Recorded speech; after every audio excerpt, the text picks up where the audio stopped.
Middle class मामले में आपका स्वागत है। व्यापार समाचार में हिंदी समाचार से DRCMA allegation ₹7,000 crore scam CAG report भाग 26 प्रधानमंत्री जन आरोग्य योजना PMJA। PMJ में अध्याय 8 के प्रमुख अंक। राष्ट्रीय स्वास्थ्य प्राधिकरण को PMJA को लागू करने के लिए पूर्ण स्वायत्तता, जवाबदेही और जनादेश प्रदान किया गया है। PMJA में NHA द्वारा की गई कुछ प्रमुख पहलें नीचे दी गई हैं। NHA ने जनवरी 2021 से अप्रैल 2021 के दौरान सत्यापन के दौर से गुजर रहे लाभार्थियों को कार्ड जारी करने के लिए एक मिशन मोड अभियान आपके द्वार आयुष्मान लॉन्च किया। NHA ने PMJA हितधारकों के लिए क्षमता निर्माण की पहल का समर्थन करने के लिए आरोग्य शिक्षा एक डिजिटल प्लेटफॉर्म का अनावरण किया है। इसने दिसंबर 2020 में जम्मू कश्मीर के यूटी के लिए आयुष भारत सेहत यूनिवर्सल हेल्थ इंश्योरेंस स्कीम शुरू करने की सुविधा प्रदान की। इसने प्रवासी कामगारों के लिए एक अभियान की सुविधा प्रदान की है, आयुष भारत की छनव शाहर होयागा। PVC गुणवत्ता वाले आयुष कार्ड जारी करने के लिए NHA ने CSC और UTIITSL के साथ समझौता किया। ऐसे कार्डों की ₹20 की लागत पूरी तरह से NHA द्वारा वहन की जाती है। NHA कॉल सेंटर ने राष्ट्रीय हेल्पलाइन नंबर 1075 के माध्यम से कोविड-19 एहतियाती उपायों पर सूचना के प्रसार की पहल की। NHA ने PMJA को ESIC और कैफ भवन और अन्य निर्माण श्रमिकों के लिए अन्य प्रमुख स्वास्थ्य बीमा योजनाओं और कार्यक्रमों के साथ परिवर्तित करने के लिए एक कार्यक्रम शुरू किया है। NHA IT प्लेटफॉर्म पर राष्ट्रीय सरकार और केंद्र सरकार स्वास्थ्य योजना प्रदर्शन ऑडिट के दौरान नोट की गई राज्य विशिष्ट पहल के तहत चर्चा की जाती है। अंडमान और निकोबार द्वीप समूह में भौगोलिक परिदृश्य स्वास्थ्य सेवा तक पहुंच प्रदान करने के लिए विशिष्ट रूप से चुनौतीपूर्ण है। पोर्टेबिलिटी सुविधा को सुविधाजनक बनाने के लिए यूटी का SHA रोगी के सभी चिकित्सा दस्तावेजों को एकत्र करता है और राज्य के SHA को सूचित करता है, जहां रोगी स्वास्थ्य सेवा प्राप्त करने का इरादा रखता है। PMJA के तहत पोर्टेबिलिटी सुविधा का उपयोग करने वाले सभी लाभार्थियों को शाह द्वारा परिवहन लागत और मजदूरी हानि मुआवजे की प्रतिपूर्ति भी प्रदान की जाती है। आंध्र प्रदेश में कैंसर और हृदय रोगों के लिए प्रति परिवार 5 लाख की सीमा से परे उपचार प्रदान किया जाता है। असम में राज्य के बाहर जाने वाले लाभार्थियों को प्रति लाभार्थी और एक परिचर को ₹30,000 प्रति वर्ष तक का हवाई किराया दिया गया था। इसके अतिरिक्त राज्य के बाहर उपचार के मामले में ₹1,000 प्रति यात्रा काटा बटादा और राज्य के भीतर 300 प्रति यात्रा अधिकतम 10 दिनों के लिए प्रदान की जाती है। यह राशि राज्य निधि से दी गई थी। गुजरात में राज्य सरकार अस्पताल में भर्ती होने वाले सभी PMJA लाभार्थियों को परिवहन खर्च के रूप में ₹300 प्रदान कर रही है। आउट पॉकेट व्यय और लाभार्थियों द्वारा किए गए समग्र स्वास्थ्य देखभाल लागत को इस प्रकार कम से कम किया जाता है। हरियाणा में आयुष कार्ड के 100% आधार सीडिंग और नवजात शिशुओं को छोड़कर अस्पताल में भर्ती होने के समय 100% बायोमेट्रिक प्रमाणीकरण किया गया है। हिमाचल प्रदेश में जिला कुल्लू ने SECC डेटा के अनुसार सभी पात्र लाभार्थियों का 100% नामांकन प्राप्त किया। जम्मू और कश्मीर में अस्पताल के फंड से सार्वजनिक अस्पतालों द्वारा दावे की स्वीकृत राशि से अधिक और उससे अधिक रोगियों पर अतिरिक्त खर्च वहन किया जा रहा है। कर्नाटक में शाने योजना की निगरानी इकाई के रूप में एक कॉल सेंटर की स्थापना की। कॉल सेंटर डिस्चार्ज के समय सभी लाभार्थियों से संपर्क करता है, योजना के पॉकेट व्यय और सह भुगतान यदि कोई हो के बारे में प्रतिक्रिया प्राप्त करने के लिए। केरल में सरकारी अस्पताल HBP 2.0 के माध्यम से अधिसूचित सभी प्रक्रियाओं को पूरा करते हैं। कोविड-19 उपचार से संबंधित 73,790 दावों के खिलाफ 179.61 करोड़ का भुगतान किया गया था। मणिपुर में शान पर्यटन विभाग माहुद के साथ सहयोग किया था। मणिपुर राज्य कानूनी सेवा प्राधिकरण जागरूकता पैदा करने और नामांकन में वृद्धि के लिए इन विभागों द्वारा आयोजित कार्यक्रमों में लाभ उठा रहा है और वर्तमान में सरकार प्रायोजित कार्यक्रम में सक्रिय भागीदारी ले रहा है। गांवों में जाएं। मिजोरम में शान लाभार्थी पहचान प्रणाली बिज के संबंध में डेटा के ऑफलाइन संग्रह की प्रणाली का पालन किया।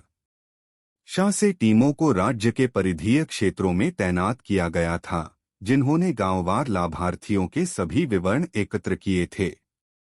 नागालैंड में राज्य सरकार ने 8 जिलों में आउटरीच लाभार्थी पहचान और सत्यापन अभियान शुरू करने के लिए 6 संगठनों की सगाई की थी। पुदुचेरी में शाह ने SECC डेटा के बेमेल NHA मुद्दे को उठाया, जो पात्र लाभार्थियों की पहचान में मुख्य बाधा थी। तदनुसार शाह को लाभार्थियों की पहचान के लिए राष्ट्रीय खाद्य सुरक्षा अधिनियम के गतिशील डेटा का उपयोग करने के लिए NHA की मंजूरी मिली और लक्ष्य 1,03,434 परिवारों से बढ़ाकर 1,77,733 परिवारों तक कर दिया गया। राजस्थान में उपचार के बाद लाभार्थी द्वारा एक फीडबैक फॉर्म भरा जाता है, जिसमें कहा जाता है कि दिए गए उपचार के लिए लाभार्थी से किसी भी प्रकार का कोई शुल्क नहीं लिया जाता है और वह दिए गए उपचार से संतुष्ट है या नहीं। तमिलनाडु में एक कॉर्पस फंड बनाया गया है। सरकारी अस्पतालों के प्रत्येक बीमा दावे का 27% कॉर्पस फंड में जमा किया जा रहा है। उच्च अंत प्रक्रियाओं में 5 लाख प्रति मामले से अधिक गरीब व्यक्तियों के लिए कॉर्पस फंड से भुगतान किया जाता है। उत्तर प्रदेश में राज्य सरकार ने SECC 2011 के समान अभाव और व्यावसायिक मापदंडों पर वामयोग्य पात्र परिवारों की पहचान करने के लिए एक अतिरिक्त डेटा संग्रह ड्राइव का आयोजन किया, ताकि यह सुनिश्चित हो सके कि इन अतिरिक्त परिवारों को समान लाभ प्रदान किया जाए। PMJA की अध्याय 9 सिफारिशें। PMJA का उद्देश्य 12 करोड़ से अधिक गरीब और कमजोर परिवारों को माध्यमिक और तृतीयक देखभाल अस्पताल में भर्ती के लिए प्रति वर्ष 5 लाख प्रति परिवार का स्वास्थ्य कवर प्रदान करना है। ऑडिट ने उल्लेख किया कि इस योजना ने वंचित और हाशिए के लाभार्थियों के लिए अच्छी तरह से इच्छित लाभों की परिकल्पना की है। हालांकि इस रिपोर्ट में चर्चा के अनुसार योजना के कार्यान्वयन में कई मुद्दों पर बाधा उत्पन्न हुई। योजना के कार्यान्वयन में सुधार के लिए निम्नलिखित सिफारिशें सुझाई गई हैं। अध्याय 3 लाभार्थी पहचान और पंजीकरण। मंत्रालय और राज्य बटा यूटी योजना के तहत राज्यवार लाभार्थियों की पहचान करने और अयोग्य लाभार्थियों को समयबद्ध तरीके से बाहर निकालने के लिए एक उपयुक्त तंत्र लगा सकते हैं। तो निर्धारित समय से परे पंजीकरण में देरी से बचने के लिए पंजीकरण प्रक्रिया को मजबूत करने की आवश्यकता है। अमान्य प्रविष्टियों से बचने और डेटा की सटीकता और विश्वसनीयता बढ़ाने के लिए सत्यापन जांच होनी चाहिए। NHA यह सुनिश्चित कर सकती है कि शास योजना के बारे में जागरूकता को बढ़ावा देने और लक्षित लाभार्थियों के बीच पहुंच, प्रभाव और जागरूकता को अधिकतम करने के लिए एक नामित IEC सेल स्थापित करे। अध्याय 4 अस्पताल का प्रबंधन और प्रबंधन एंड निर्धारित मानदंडों के अनुसार मौजूदा स्वास्थ्य सुविधाओं की गुणवत्ता में सुधार और उन्नयन के लिए सार्वजनिक अस्पतालों में निवेश करने की मजबूत आवश्यकता है। NHA/SHA/DIU गुणवत्ता मानक के अनुसार स्वास्थ्य सेवा प्रदाताओं के प्रभावी और जवाबदेह नेटवर्क के निर्माण के लिए सभी जिलों में योजना के तहत शामिल होने के लिए अधिक निजी अस्पतालों को प्रोत्साहित कर सकता है। भौतिक निरीक्षण और आवश्यक ऑडिट के माध्यम से EHCP की निगरानी करना, ताकि गलत प्रथाओं का पता लगाया जा सके और गलत EHCP के खिलाफ कार्रवाई शुरू की जा सके। NHA/SHA में लाभार्थियों द्वारा जेब खर्च से जुड़े उदाहरणों की निगरानी और अंकुश लगाने के लिए एक तंत्र होना चाहिए। अध्याय वी दावा प्रबंधन। शाह द्वारा आवश्यक जांच सुनिश्चित करने के बाद दावों का प्रसंस्करण और भुगतान समय पर किया जाना चाहिए। शास को यह सुनिश्चित करना चाहिए कि समग्र बुनियादी ढांचे में सुधार, अस्पताल के कामकाज, सेवाओं की गुणवत्ता और सेवाओं के वितरण और कर्मचारियों को प्रोत्साहन के लिए सार्वजनिक बटा सरकारी अस्पतालों द्वारा दावा राशि का उपयोग किया जाता है। अध्याय वित्तीय प्रबंधन। एनएचए इसी राज्य प्रतिबद्धताओं की पूर्ति सुनिश्चित करने के लिए एसएचए को अनुदान जारी करते समय उचित परिश्रम कर सकता है, पिछले रिलीज के खिलाफ वास्तविक व्यय और धन की सुस्ती से भी बच सकता है।